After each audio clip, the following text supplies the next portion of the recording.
నమస్తే, welcome to ATV. భారతదేశం మొత్తం కూడా ఒక్కసారిగా ఉలికిపడే ఉదంతం ఒకటి జరిగింది.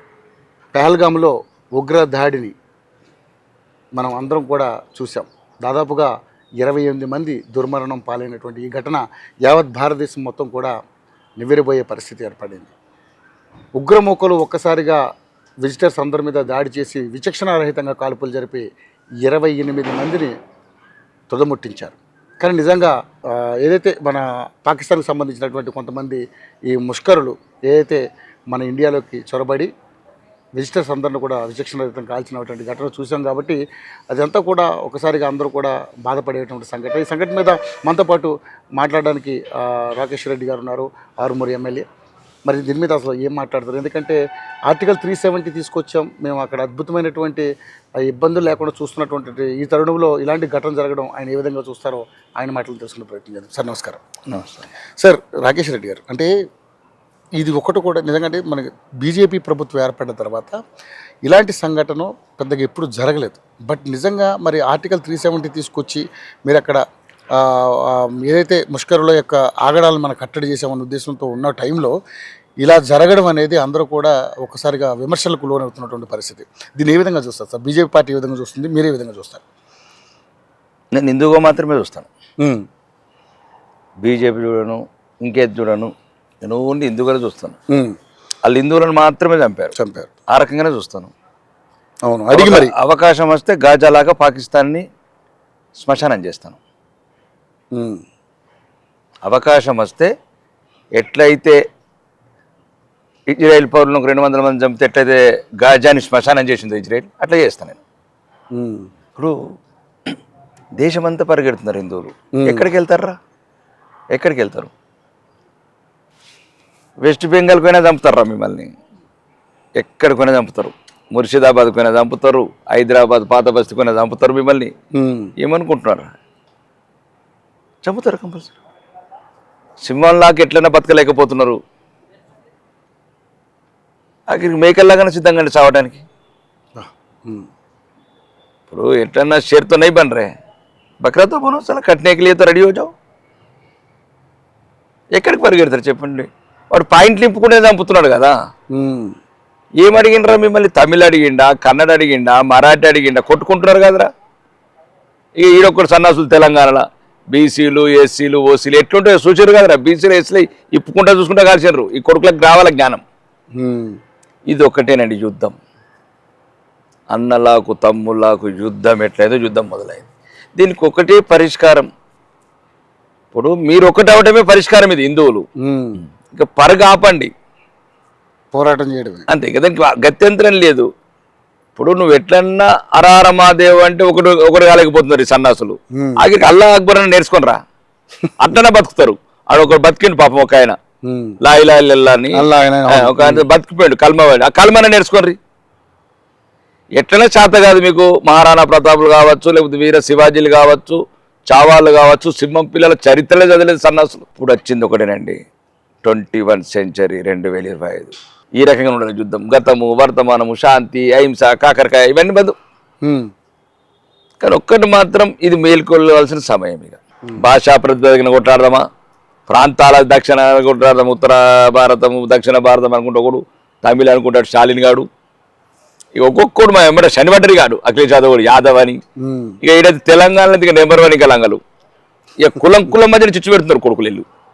దాని మీద గంటల కొద్ది చర్చలు, ఏ సోషల్ మీడియాలో చర్చలే. మరి ఏం అడిగినరా వాళ్ళు? నువ్వు పద్మశాలి అని చంపా అడిగినరా? నువ్వు యాదవ్ అని అడిగినరా? మాల అడిగినరా? మాది అడిగినరా? రెడ్డి అడిగినరా? లేకపోతే పాయింట్లు ఇప్పినప్పుడు ఏమైనా తేడాలు కనబడ్డాయా? ఏం కనబడలేదు. కటాకటి కలిసినారు అంటే వాడికి తెలిసింది. మనమైతే హిందువులం ఒకటి కాలేకపోయినా మనం హిందువులం అంతా ఒకటి మాత్రం వాడికి తెలిసింది. హిందువులు ఒకటి రకంగా ఉంటారని. కాల్స్టోడికి మాత్రం బరాబర్ తెలిసింది హిందువులు అందరూ ఒకటి తీరు ఉంటారని. కాబట్టి దీన్ని ఇంకా ఏదో రోజు ఉసుపోక కబుర్లు చెప్పటము ఇది నాకైతే కరెక్ట్ కాదనిపిస్తలేదు. దీనికి ఏదో ఒక నిర్ణయం జరగాల్సిందే. ఫస్ట్ ఇవి నిర్ణయం జరగాలంటే హిందువులు ఒకటి కావాల్సిందే. లేదు బతకాలనుకుంటే ఎక్కడికి పరిగెడతారు?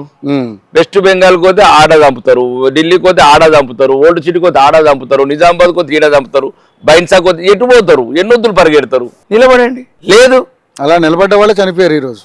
నో, నేనని చనిపోవటం నిలబడ్డ వాళ్ళు కాదండి. ఆడు హిందువులు చంపాడు. అదే మీరు అజా చదవమంటే చదవనన్నదికే కదా చంపారు. దాని అర్థం అదే కాదండి. నేను అదే అంటున్నాను. మీరు హరిహర మహాదేవ్ అయితే ఒకటి, హరహర మహాదేవ్ అంటే ఒకటి అయిలేకపోతున్నారు. అక్కడికి అల్లా అక్బర్ అని బతకండి, ఆ కలవలని నేర్చుకోండి సన్నాసులు. ఇళ్ళలో గుళ్ళు ఎందుకురా? గుళ్ళు ఎందుకు? 32 ఫోటోలు ఎందుకు? 33 కోట్ల దేవతలు ఎందుకు మీకు? అంటే బతకాలంటే మరి లేదు. సింహం లాగా బతకండి, సాంబాజీ లాగా బతకండి, మహారాణా ప్రతాప్ లాగా బతకండి. అల్టిగేట్ యుద్ధం తినండి రా జీవితంలో. 8,000 మంది హిందూ సైనికులు, 40,000 మంది మొఘలాయ సైనికులు చంపిన చరిత్ర మనది. వీర శివాజీ ఒక్కొక్కరిని అఫ్సర్ ఖానాస్ ఉంటుంది నరికి పోగులు పెట్టిన చరిత్ర మనది. కాబట్టి దీనికి ఒకటండి, ఎదుటివాడు ఏ భాషలో చెప్పి తింటాడు అది చెప్పాలి. అది నేను ప్రభుత్వాలను అంటలేను. ప్రత్యేకంగా ఈరోజు అనుకుంటున్నచ్చు కాశ్మీర్ పోకపోతే బతుకుతాం.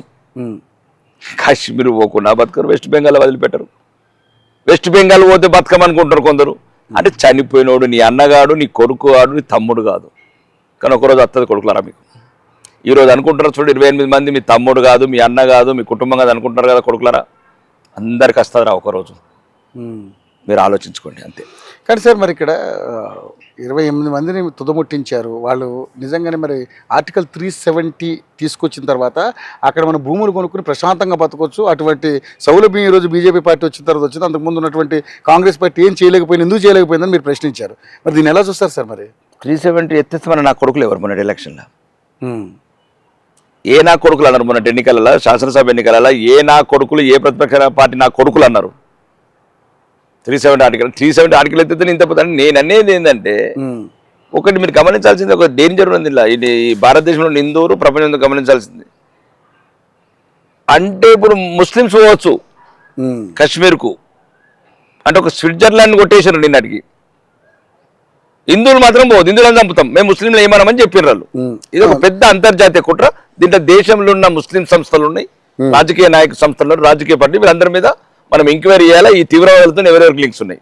రెండోది నా కొడుకులు ఇది ఎందుకు వాళ్ళకి ఇంత ధైర్యం అంటే పాకిస్తాన్ తీవ్రవాదులకు, ఆడు పాకిస్తాన్ జెండలు ఎగిరేటేమో, పాకిస్తాన్ జిందాబాద్ నాకు నా కొడుకుల భర్తం పట్టాలా. వాళ్ళ ధైర్యం ఏంది? ఇండియాలో ఉన్న ఇండియాలో ఎవరైతే పాకిస్తాన్కి వత్తాసు పలుకుతున్న కొందరు ఉన్నారో ఈ దేశద్రోహులు, వాళ్ళకు బలం ఆ బలంతోనే కాబట్టి కదా. ఓకే, ఎదుర్కొంటాం. ఆ గాయం ఇంకా ప్రతి భారతీయుడికి, ముఖ్యంగా చాలా మంది ఏదో పర్యాటకులు కాదురా సన్నాసులారా, హిందూ పర్యాటకులు అని ఉంది. వేరే పర్యాటకులు చంపలేదు వాళ్ళు, హిందూ పర్యాటకులు లేకపోతే ముస్లింలు కానీ పర్యాటకులు. అంటే మా మీడియాలో కూడా పర్యాటకులు, టూరిస్టులు కాదు, హిందూ టూరిస్టులు మాత్రమే. ఇది తెలుసుకోవాలి హిందువులు. కాబట్టి ప్రతి హిందూ, ప్రపంచంలో హిందువులంతా గుండెలు ఒక్కొక్కరు రగులుతున్నాయి. ఇట్లా ఒకరోజు వస్తుంది మొత్తం ప్రపంచం ఏమండి బయలుదేరినామనుకో మొత్తం ఒక్కొక్క ఇటుక వికెత్తాం పాకిస్తాన్లో. ఇంకా తీవ్ర ఆడు ఏమంటే ఆర్మీ ఓడే పాటలు నిరుపొత్తున్నాడు తీవ్రవాదులకి, ఎంత ఒక కుట్ర ఇది. కానీ సార్ ఇప్పుడు బోర్డర్లో కట్టుదిట్టమైనటువంటి చర్యలు చేపట్టాల్సిన పరిస్థితిలో మరి ఈరోజు మరి ప్రభుత్వం మీద బురద జల్లే కార్యక్రమం చేస్తారు మీరంటా ఉన్నారు. మరి బీజేపీ ప్రభుత్వమే కదా మీరు అక్కడ అధికారంలో ఉన్నారు. మరి ఇంటెలిజెన్స్ ఏమైంది, తర్వాత అక్కడ మిలిటరీ ఫోర్స్ ఏమైంది? వాళ్ళు ఆ కాశ్మీరీ యొక్క పోలీసుల దుస్తుల్లో వచ్చి 5గురు వచ్చి అంతమందిని కాలుస్తుంటే మరి ఇంటెలిజెన్స్ ఏమైపోయింది సార్? అరగంట వరకు రెస్పాండ్ కాకపోతే దాన్ని ఏ విధంగా చూడొచ్చు అసలు? అమెరికాలో కూడా కాలుస్తున్నారు, రష్యాలో కూడా కాలుస్తున్నారు, కానీ అందరినీ కాలుస్తున్నారు. ఇక్కడ హిందువులు కాలుస్తున్నారు. తేడా ఇది. తీవ్రవాదం ప్రపంచం మొత్తం ఉన్నది, లేదని కాదు. సమస్య ఏంటంటే అప్పుడు ఉదాహరణకు అమెరికాలో ఫైర్ చేస్తాడు, 50 మంది క్రిస్టియన్, హిందూ, ముస్లిం అందరినీ కాల్చేస్తాడు. కానీ ప్రత్యేకంగా హిందువులే కాల్చేస్తున్నారు. ఓకే, ప్రభుత్వము అప్పటికి ఇప్పటికి చాలా కంట్రోల్లో తీసుకున్నది, భారతదేశాన్ని కంట్రోల్ తీసుకొచ్చినాం. ఇదే స్థానంలో కాశ్మీర్ ఉంటే 28,000 మంది చేస్తుండే. కాశ్మీర్లో పర్యాటకులు పోకపోతున్నాం కదా. ఒక పచ్చటి కాశ్మీరాన్ని శ్మశానం చేసిన పార్టీ కాంగ్రెస్ పార్టీ 65 ఏళ్ళల్లో. ఒకప్పుడు మీరు చూడండి సినిమా షూటింగ్లు, తెలుగు సినిమాలు, పాత హిందీ సినిమాలు అన్నీ కాశ్మీర్ షూటింగ్ అని. రోజుకు ఈ జోకుడు రాజకీయాలు చేసి పెట్టేది కాంగ్రెస్ ప్రభుత్వం తెలంగాణలో చేస్తుందో, ఈ జోకి దాన్ని శ్మశానం చేసి కూర్చున్నారు. దాన్ని ఇదంతా తీసుకొచ్చే వరకు ఈ 11 సంవత్సరాల నుంచి ఒక కొలిక్కి వచ్చింది. మళ్ళీ పర్యాటకులు వెళ్తున్నారు. ఇంతకుముందు పర్యాటకులు లేకుండ్రే. ఇప్పుడు డాల్ లేక్ సరస్సులు కావచ్చు, పాయల్గామ్ కావచ్చు, నేను కూడా వెళ్ళాను. ఒక ప్రశాంత వాతావరణం ఏర్పడి ఒక అంతర్జాతీయంగా ఒక ముస్లిం ఇస్లాం తీవ్రవాద సంస్థలు ఈ భారతదేశం నుండి ఈ ఇస్లాం తీవ్రవాదం పెంచేటి హిందువుల మీద దాడులు చేస్తున్నారు ఎక్కడెక్కడైతే దేశం వ్యాప్తంగా నలువైపులా వీళ్ళందరూ తోడ్పాటు ఉంది. దీన్ని అక్కడ అరికట్టాల, ఇక్కడ అరికట్టాల. సో ఢిల్లీ నడిబొడ్డున ఈరోజు కేకులు కట్ చేసుకునే పరిస్థితి వచ్చిందంటే దీన్ని ఏ విధంగా చూడొచ్చు సార్? ఆ మీడియాకి దొరికిన విజువల్స్ చూస్తుంటే కేక్ పట్టుకెళ్ళి కేక్ కట్ చేసుకునే పరిస్థితి ఉంది. అంటే ఏంటి సార్ దీన్ని ఏ విధంగా అంటే మన ఇండియాలోనే వాళ్ళు ఉంటూ ఇలాంటి పరిస్థితులకు తెగబడుతున్నప్పుడు మనం ఏం చేయలేక మన ఇలాగ నిస్సహాయాలుగా ఇలాగ ఉండిపోవాల్సిందేనా? దీన్ని ఏ విధమైనటువంటి చర్యలు తీసుకోవాలి? ఇజ్రాయెల్ని స్ఫూర్తిగా తీసుకోవాలి. అంటే నేను ఒక భారతీయుడుగా, ముఖ్యంగా హిందువుగా నేను ప్రభుత్వానికి కోరుకునేది లేకపోతే ఒకటి ఇజ్రాయెల్ని స్ఫూర్తిగా తీసుకోవాలి. ఎక్కడ మొక్క మొలిచినా మొక్కను తుంచేయాలి. ఇట్లాంటి ఘటనలు, ఇట్లాంటి వ్యక్తుల్ని ఏం లేదు. మనం ఎట్లా చదువుతున్నాం వాళ్ళని చంపితే అయిపోతుంది కదా. ఎందుకు మనం ఎట్లా చదువుతున్నప్పుడు ఆయన చంపితే అయిపోతుంది కదా. వాడికి ఎందుకు న్యాయ సూత్రాలు? ఇప్పుడు ఎవడో అంటాడు 10 ఏళ్ళు ఆ కాంగ్రెస్ వాడు లీడర్ వాడు చవాన్ అంటాడు అమెరికాకి వెళ్ళి 200 మందిని చంపిండు. బొంబాయి రాష్ట్రంలో 2000 మంది కాళ్ళు చేతులు పోయినాయి, 2 లక్షల మంది ఉపాధి కోల్పోయారు. అదొక యూపీఏ కాంగ్రెస్ ప్రభుత్వ హయాంలో, ప్రతిపక్షాలు యూపీఏ మొత్తం గవర్నమెంట్ హయాంలో బొంబాయిలో జరిగిన దాడులు, అంత తీవ్రమైన చర్యలు. 10 ఏళ్ళు కష్టపడి 12 ఏళ్ళు కష్టపడి మన ఇండియన్ ఇన్వెస్టిగేషన్ టీమ్స్ కావచ్చు, దర్యాప్తు సంస్థలు కావచ్చు, లేకపోతే భారత ప్రభుత్వం కావచ్చు, నరేంద్ర మోడీ గారు కావచ్చు, అమెరికా చట్టాలని ఒప్పించి న్యాయ వ్యవస్థని అన్ని రకాలుగా మనం నచ్చజెప్పి వాడిని తీసుకొస్తే ఈ నా కొడుకులు అంటారు అడిగంటే న్యాయ సాయం చేయాలట, అడిగంటే వీఐపీ ట్రీట్మెంట్ చేయాలట. ఈ నా కొడుకుల ఐడియాలజీ ఇట్లా. కసబును కూడా చాలా రోజులు మేపీ సరిచేసి ప్రతి మేపాల్సిన అవసరం కూడా కాదండి. కాంగ్రెస్ కసబ్ గాడే కాంగ్రెస్ కసబ్ ఈ దేశంకు రాజకీయాలు. అంటే ఇది ఒక రకమైన బాధాకరము. ఇది ఇప్పుడు ఏమన్నారు మన రాహుల్ ఖానే కదా అన్నది కాశ్మీర్కి వెళ్ళి 370 ఆర్టికల్ ఎత్తేస్తామని. ప్రతి ఒక్కడు ఆ ఉగ్రవాదాలకు బలం ఇస్తున్నాడు, ఆ తీవ్రవాద సంస్థలకు బలం ఇస్తున్నాడు. ఐక్యత అంటే చుర్లకన్నా నేనేమంటలేండి, వాళ్ళు కాల్చేస్తే అందరిని కాల్చేసేది ఉండే. ఓకే నిజానికి ఓకే అనుకుంటున్నాను, అడిగి మరీ కాల్చడం అది బాధాకరం. నేను అనేది ఏంటంటే హిందువులు ఇప్పటికైనా మేల్కొనాలి, ఎక్కడికి పరిగెడతారు మళ్ళీ చూసుకోమంటున్నా. పాయింట్లలో కూడా బీసీది ఎట్లుంటుంది, ఓసీది ఎట్లుంటుంది, ముస్లింలకైతే ఒకటే తెలిసింది. అంటే నేను చెప్తున్నాను అంటే ఇలా అనుకుంటున్నారు ఇన్నొద్దులు. ఇప్పుడు మన మధ్యన ఇది ఎస్సీలు, బీసీలు, అగ్రవర్గాలు అనుకుంటే మనం విడదీస్తున్నారు కదా. వాళ్ళకి ఇప్పుడు చూపి పాయింట్లు ఇప్పి ఓడైతే అంటాడో. అభివృద్ధి వేరు, అసమానతలు వేరు. ఓకే నువ్వు అభివృద్ధి చేయు, బేస్ ఏంది? Below poverty line. ఎవడెవడికైతే విద్య కావాలా, వైద్యం కావాలా, ఉపాధి కావాలా, వాడికి ఒక మౌలిక వసతులు కావాల్సిన ఒక మంచి ప్రపంచాన్ని క్రియేట్ చేయాలి, అంతే తప్ప కుల పిచ్చి రెచ్చగొట్టి ఇట్లాంటినప్పుడు దానికి సమాధానం వాళ్ళు చూపిస్తున్నారు. మీరు ఎన్నెన్న పెట్టుకుని మా దృష్టిలో మాత్రం కొడుకులారా మీరు హిందువులు మాత్రమే, ఇంకా మీరు నేర్చుకోండి, మీరు ఆలోచించుకోండి. సో ఏంటి సార్ మరి దీని మీద ఎటువంటి నిర్ణయం తీసుకోబోతున్నారు ఏంటి? ఇప్పుడైతే కొమ్మింగ్ జరుగుతుంది, వాళ్ళు పట్టుకునే ప్రయత్నం చేస్తూ ఉన్నారు, అడవిలోకి బారిపోయారు 5గురు. సో ఏంటి సార్ పరిస్థితి, ఏం చేద్దాం? ఒకటండి జరిగిన సంఘటన దారుణం, ఒక దిగ్భ్రాంతికరం. రెండోది ఏంటంటే ఈ సెక్యులర్ నా కొడుకులకు కూడా సమాధానం కావాలి. ఇంకా సెక్యులర్ బట్టబయలైంది, వాళ్ళకి సెక్యులర్ అనే పదం లేదు.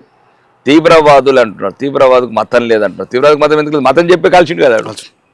తీవ్రవాదానికి ఉగ్రవాదానికి మతం లేదు అన్నాడు కదా, మతం అడిగే కాల్చిండాడు. అంటే ఇవన్నీ బలాబట్ ఇస్లామిక్ తీవ్రవాదం ఉంది, అది హిందువుల పానాలు తీయతందుకు ఉంది. ఇక్కడున్న కశ్మీర్ కావచ్చు, లేకపోతే దేశంలో ఉన్న మిగతా రాష్ట్రాల్లో జరిగిన ఇంటి దొంగలం కావచ్చు, ఎవరైతే పాకిస్తాన్కి వత్తాసు పలుకుతున్న క్రికెట్ మ్యాచ్లు కావచ్చు, ఇంకేదైనా కావచ్చు, లేకపోతే పాకిస్తాన్ జర్నలిస్టులకి తగిన సమాధానం అంటే భాష చెప్పాలంటే ఇజ్రాయెల్ భాష. ఆ రకంగా అయితేనే హిందువులు కొద్దిగా గౌరవంగా ఉంటారు. హిందువులు కూడా నేర్చుకోండి. ఇప్పుడుగా మీరు ఒకటే అనుకున్నా కాకున్నా వాళ్ళ దృష్టిలో మీరు ఒకటే హిందువులు కాదు. బతకాలనుకుంటే మేమే చెప్తాం, ఇక్కడ నా సౌదీ నాకు బతుకు చెప్తాం, పోయి నేర్పమంటాం. జరలోకి సికావు కల్మా బిల్వా సికావు గాండులోగా అని చెప్తాం. క్యా కడితే మీరు మరి అట్లనే బతుకుతారు ఆఖరికి. కాదు అంటే పోరాటం నేర్చుకోండి, ఒక్కటవడం నేర్చుకోండి, అప్పుడు అన్నీ సెట్ అవుతాయి. జరుగుతాయి, దుర్ఘటనలు జరుగుతాయి, ఈ రకంగా జరిగాయి. ప్రత్యేకంగా హిందువునే చంపడం అనే సంఘటనలు జరిగాయి. ఇక దేనికి సమాధానం భారత ప్రభుత్వం ఇస్తుంది. కానీ భారత ప్రభుత్వంతో పాటు మనం ప్రజలం కూడా ఉండాలి కదా. ఓకే జరిగిన సంఘటనలకు మనకు గుణపాఠం కావాలా? పిల్లలు 28 మందిని చంపితే 28,000 మందిని చంపుతాం बराबर। किसको छोड़ेगा नहीं है, इसका माइका लाल किसको छोड़ेगा नहीं है। इसको जैसा उड़ा देने को उड़ाते साले लोगों को, हो सकता तो देश को भी उड़ा देते। जैसा देश को उड़ा देते तो पानम अंटे वेंदी का पानम पानम काकर का पानम దేశకే కూడా అది. అంతే ఏమిటి మొత్తం శ్మశానం కావాల కొడుకులు ఆ? ఏముంటారు ఇటు హైజాకులు చేస్తారు, ఫ్లైట్ హైజాకులు చేస్తారు, వందల మందిని చంపుతారు. కందారు ఏందండి అది? అవును. హోంమంత్రి కూతుర్ని హైజాక్ చేస్తారు, మళ్ళా తీవ్రవాదం వినిపించుకుంటారు. దీని కాదు క్లీన్ చేస్తే అయిపోతుంది కదా నేను అంటున్నా. అంటే తీవ్రవాదాన్ని దాని మీనింగ్ అంటే దేశం మీనింగ్ ఇప్పుడు గజాల మొత్తం గజాన్ని క్లీన్ చేశారు. ఎవరైతే మంచి వాళ్ళు ఉన్నారో దూరం వెళ్ళిపోయారు. పాకిస్తాన్లో కూడా మంచి వాళ్ళు ఉన్నారు, మంచి వాళ్ళు పక్కన వెళ్ళిపోతారు. ఎక్కడైతే తీవ్రవాద ట్రైనింగ్ సెంటర్స్ కావచ్చు, తీవ్రవాదులు కావచ్చు, తీవ్రవాద సంస్థలు పనిచేస్తారు, అక్కడ లేపేస్తాం మొత్తం. మంచి వాళ్ళకి ఎక్కడ ప్రమాదం లేదు. ముస్లింలు కూడా చాలా మంది మంచి వాళ్ళు ఉంటారు, కానీ అలా కాదు. దీనికి ఎదుర్కోవాల్సింది హిందువులే, వాళ్ళని అనేం తప్పు లేదు. ఇప్పుడు మొత్తం ఏకైతే సేఫ్. మళ్ళీ ఏమన్నా హిందువులు అంటారు సన్నాసులు. మళ్ళీ ఏమన్నా మీరు ఇలా మాట్లాడితే మళ్ళీ మళ్ళీ మళ్ళీ మళ్ళీ ఇదొక బాధ. ఇది తీసుకొస్తారు. ఇదొకటి మేము ఒక్కటి నిజంగా మీరు అన్న పాయింట్ అయితే వాళ్ళకి రావాలని మీరు హిందువుల కాదా అని తెలుసుకుని మరి కాల్చడం అనేది చాలా బాధాకరమైన దారుణం. అలా క్రిస్టియన్ కూడా వచ్చింది, సన్నాసులు క్రిస్టియన్ కూడా వెళ్ళాలి. అవును అవును. వాళ్ళ దృష్టిలో ముస్లింస్ ఒక్కలే ప్రపంచం. కాబట్టి దీనికి ముస్లిం తీవ్రవాదం అనాలి. దీనికి సరైన చర్యలు తీసుకుంటాం, సరైన సమాధానం ఇస్తాం. కానీ సమాధానం మాత్రం ఇజ్రాయెల్ లాగానే ఉండాలని కోరుకుంటాం. థ్యాంక్ యూ రాకేష్ రెడ్డి గారు. దీని మీద ప్రభుత్వం కూడా వాళ్ళకి ఏమైనా ఎక్స్గ్రేషియా అలాంటిది ఏమైనా ప్రకటించే అవకాశం ఉందంటారా? అవన్నీ అవి చర్యలు ఉంటాయి. ఎక్స్గ్రేషియా కాదు, వాళ్ళ భవిష్యత్ తరాల పిల్లలకు వాళ్ళ వారిలకు అన్ని అవకాశాలు, ఉద్యోగాలు, ఎక్స్గ్రేషియా అన్ని వాళ్ళు ఇస్తాం. వాళ్ళని గుండెల్లో పెట్టి కాపాడుకుంటాం. వాళ్ళు మా భారతదేశం, భారతమాత కుటుంబం. ఇప్పుడు వాళ్ళు అనాథాలు కాదు. వాళ్ళకు 120 కోట్ల మంది హిందువుల కుటుంబం ఉన్నది. ఇప్పుడు దయచేసి ఆ కుటుంబాలు కూడా తొందరగా మనశ్శాంతి ఇచ్చి దేవుడు ఒక బలమైన ఆశీర్వాదం భవిష్యత్తు ఆ పిల్లలకు ఎవరైతే ఉన్నారో. కాబట్టి వాళ్ళు ఎట్లయితే తీవ్రవాదులు ఉన్నారో మోడీకి బోళ్ళు అంటే మోడీకే చెప్తున్నాం. మోడీ మా దేవుడు, మోడీ మా తండ్రి. మోడీ మీకు సరైన చర్యలు తీసుకుని సరైన సమాధానం చెప్తాడు.